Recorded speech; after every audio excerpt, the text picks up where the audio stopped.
Baik, terima kasih Ismail. Untuk perkongsian seterusnya ini lebih tertumpu kepada mereka yang berada di sekitar ibu kota sebenarnya yang sering kali terpaksa, bukan rela, terpaksa melalui kesesakan jalan raya di sekitar ibu kota. Tapi jangan risau, solusinya sedang digerakkan sekarang ini untuk mengetahui anda semua bermula pada 3 Julai hingga hujung tahun ini sedang berlangsungnya projek percubaan laluan bas di Jalan Ampang. Lebih lanjut berkenaan dengan percubaan ini, projek percubaan ini, kita bersama dengan seorang tetamu di studio. Saya perkenalkan terlebih dahulu iaitu Encik Muhammad Yazurin Salij selaku Ketua Pegawai Eksekutif Rapid Bus Sendirian Berhad. Assalamualaikum, selamat pagi Encik Yazurin. Waalaikumsalam Syuhada. Okey, berita baik untuk mereka yang bekerja di ibu kota. Sekarang ini berlangsungnya projek percubaan laluan bas di Jalan Ampang. Mukadimahnya projek ini bagaimana ianya dilaksanakan, dari mana ke mana dan berapakah jangkaan masa yang akan dikurangkan dengan projek percubaan ini menggunakan bas Rapid KL? Okay, thank you Syuhada. I think projek ini actually adalah satu projek yang dilaksanakan di bawah kelolaan jawatan kuasa yang telah ditubuhkan oleh kita punya Timbalan Perdana Menteri lah, iaitu jawatan kuasa untuk mengurangkan kesesakan jalan raya di Kuala Lumpur.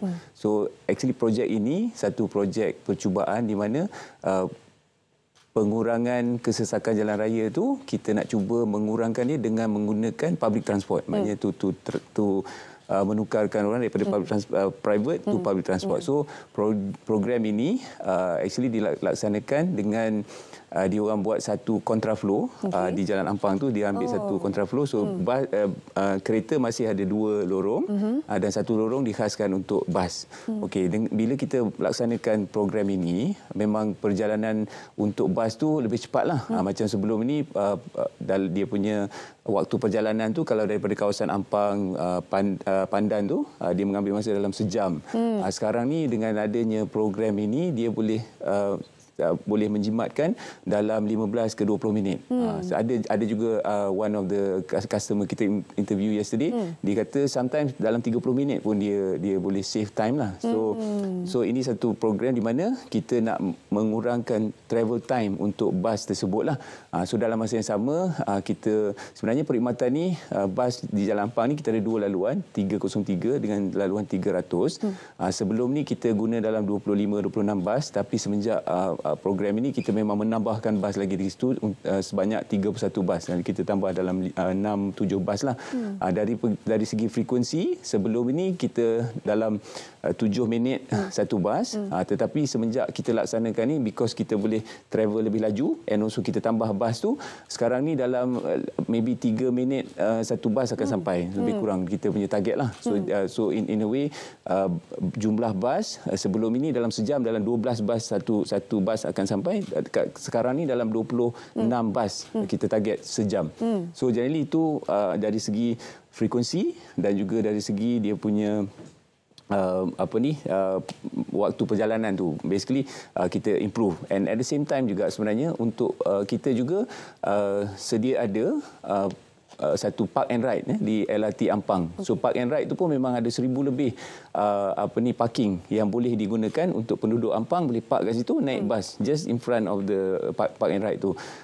Dan juga satu lagi keistimewaan projek ini ialah because now because kita punya Putrajaya Line MRT yang baru dibuka, dan basically sekiranya anyone yang naik bas tu daripada kawasan Ampang, dia boleh bertukar ke MRT Putrajaya Line. So boleh ke Putrajaya terus ataupun boleh ke Kepong dan sebagainya. So maknanya anyone yang nak ke sana boleh. Dan juga di Ampang Park stesen juga mereka boleh bertukar kepada kita punya Kelana Jaya Line. So anyone daripada Ampang nak ke PJ, nak ke KL Central boleh juga bertukar di situ. Jadi maknanya perkhidmatan ni satu kita percepatkan dan juga connectivity dia pun bagus, ya, dari mana dia boleh ke banyak tempat di Kuala Lumpur lah.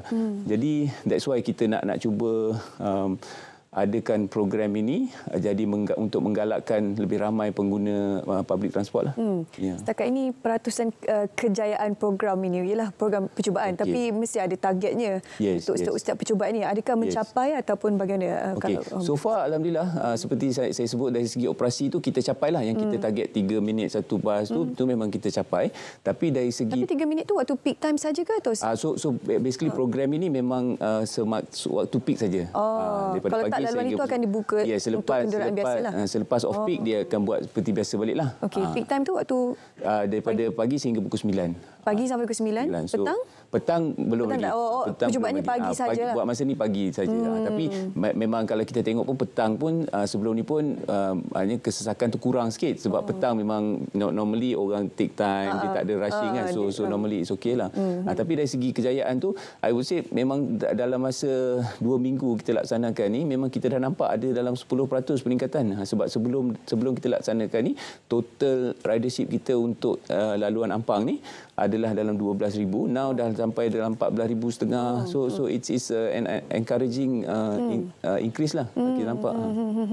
Yalah, satu benda baik sebenarnya. Saya rasa memang ini yang diinginkan oleh kebanyakan mereka yang bekerja di sekitar ibu kota ini sebab yelah, sampai bila kita nak memandu berjam-jam dalam kereta kan. Satu lagi ini memberikan satu sudut pandang yang positif untuk ibu negara kita lah di Kuala Lumpur kan. Adakah projek percubaan ini hanya semata-mata dilaksanakan ataupun dijayakan oleh pihak RPKL saja? Kolaborasi dengan agensi-agensi kerajaan, rangkaian NGO, adakah terdapat kolaborasi tersebut? Okay, so basically memang untuk kita laksanakan ni memang dilaksanakan oleh DBKL dengan PDRM lah, bantuan mereka lah. Sebab memang program ni pun actually jabatan kita punya pelaksanaan tu di bawah satu jawatan kuasa teknikal yang dipengerusikan oleh kita punya Menteri Pengangkutan. So jawatan kuasa teknikal ni lah bersetuju untuk melaksanakan program ini. So yang melaksanakan DBKL dengan bantuan PDRM jugalah. So mereka agak memainkan peranan yang penting lah. Tapi dalam masa yang sama juga memang dari segi nak mewar-warkan tu memang kita buat beberapa engagement lah. Kita pun dah berjumpa dengan YB dekat kawasan tersebut. Kita nak buat town hall, nak menceritakan, dan also at the same time juga kita gunakan kita punya platform media sosial kita untuk berkongsi lah maklumat-maklumat lah. So anyone yang nakkan lebih maklumat tu boleh dapatkan daripada kita punya media sosial lah. Tapi pengguna semua diberi maklum lah bahawa ini adalah projek percubaan. Tapi takut nanti kan dia kata apa ni tak konsisten, ada pagi je, petang tak ada. Mereka semua dimaklumkan diri. Betul. Memang sedia maklum lah. Cuma saya rasa pengguna kenderaan persendirian tu dia masa mula-mula tu mungkin dia kekok sikit lah. Tapi selepas 2 minggu tu nampak semua dah smooth lah. Bercakap berkenaan dengan pengguna kenderaan persendirian ni, tadi nafikanlah bila di Kuala Lumpur ada satu jalan yang dikhususkan untuk kenderaan awam melalui. Pasti akan ada kenderaan-kenderaan persendirian yang menggunakan laluan tersebut apabila tiada kenderaan awam yang melalui jalan khas tersebut. Betul. Bagaimana untuk kita memastikan agar kesemua pemandu di atas jalan raya mematuhi, orang kata common sense lah. Dia memang tak ada perkara yang macam mengatakan kalau kau masuk ni kena saman ke apa RM300 on the spot contoh, tak ada kan. Jadi macam mana untuk kita memastikan agar semua rakyat sentiasa faham dan juga mempunyai kesedaran seperti itu? So saya rasa yang ini memang dari segi enforcement tu lah, yang ini memang yang pihak-pihak berwajib lah yang akan enforcekan masa sebut tadi di BKL dan juga PDRM. Tapi daripada kami sebenarnya itu yang saya sebut tadi tu, ialah normally orang kata kita dah sediakan bus lane tapi bus tak ada. That's why tadi tu saya cakap one of our benchmark is that kita nak pastikan orang visibility of the bus tu dekat bus lane tu orang nampak. So at least sentiasa ada. Sebab tu yang kita punya target tu sebelum ni 12 bus sejam. That's our normal frequency. Tapi sekarang ni kita cuba tingkatkan sehingga 26 bus sejam. Jadi kalau kita tengok tu at least pemandu pengguna kereta pun dia akan nampak dan dia akan sentiasa alert lah yang this is a bus lane lah. Okey, sekiranya projek percubaan ini berjaya, pastinya akan diperluaskan lagi. Di mana akan diluaskan tu? Okey, as part of the jawatan kuasa teknikal yang disebut tadi tu memang ada beberapa lokasi lah yang telah dikenal pasti. Sebagai contoh Jalan Genting Kelang, Jalan Genting Kelang daripada Wangsa Maju ke Bulatan Pahang.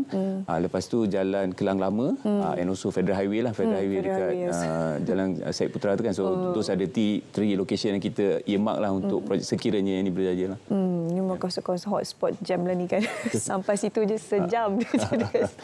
Okey, terima kasih kepada Tuan Yazuri bersama kita hari ini untuk berkongsi secara ringkas berkenaan projek percubaan laluan bas di Jalan Ampang sudah bermula pada 3 Julai hingga hujung tahun ini. Kita doakan selamat berjaya untuk projek percubaan ini dan diperluaskan ke kawasan-kawasan yang memerlukan.